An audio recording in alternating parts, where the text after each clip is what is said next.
Good morning বন্ধুরা, তোমরা সবাই কেমন আছো? আশা করি ভালো আছো। তো দেখতেই পাচ্ছ, কালকে চলে গিয়েছিলাম আমার মামা বাড়িতে। মামা বাড়িতে যাওয়ার মূল কারণ ছিল আমার বোনের জন্মদিন। তো দেখতেই পাচ্ছ, ভিতরে ঢুকে কাউকে তো আশেপাশে দেখতে পাচ্ছি না, কে কোথায় আছে। তারপর ভাবলাম যে সবাই মনে হয় বারান্দা হবে, তো টার্গেটটা ঠিকই বলেছিলাম আমি। সবাই বারান্দাতেই ছিল। তো দেখতে পাচ্ছ, কিছুক্ষণ আগে পুজো হলো বাড়িতে।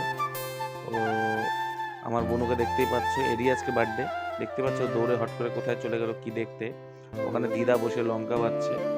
ও এদিকে মা দিদি সবাই মিলে সবজি কাটাকাটি করছে। তো আমার একটা জিনিস ছাড়া পড়ে গিয়েছিল, তো আমি সেই জিনিসটা আনতে গিয়েছিলাম। এসেও দেখছি তারা সবজি কেটে যাচ্ছে, প্রচুর সবজিও কাটা হয়েছিল।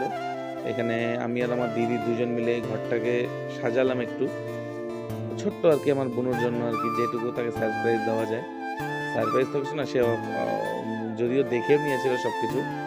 তো দেখতেই পাচ্ছ, প্রচুর এটুকু ঘর দেখে মনে হচ্ছে অল্প জিনিস, কিন্তু প্রচুর সময় লেগেছে। এখনো টুকটাক কাজ হয়েই যাচ্ছে। ও আস্তে ধীরে আমরা কাজটাকে ফিনিশিং দিই। এটা হচ্ছে ঘরের আমার ফাইনাল লুক। লাস্টে দিদি আর আমি প্রচুর ক্লান্ত হয়ে গিয়েছিলাম। তার মধ্যে ফ্যান চালানো যাচ্ছিল না, একে এত গরম, তার মধ্যে প্রচুর ক্লান্ত হয়ে গিয়েছিল সবাই। তো আস্তে ধীরে আমরা রেডিও হয়ে গেলাম, বাড়িতে লোকজন আসা শুরু হয়ে গিয়েছিল। দেখতেই পাচ্ছ, এখন কেক কাটিংয়েরও হয়ে গেল, সময় হয়ে গেল। এক্ষুনি কেক কাটিং হবে। তো দেখতে পাচ্ছ দিদি সব জোগাড় করে দিচ্ছে। ও ওখানে সব আমার আরও আমার মামার মেয়েরাও রয়েছে, সব সকলে বনুরা।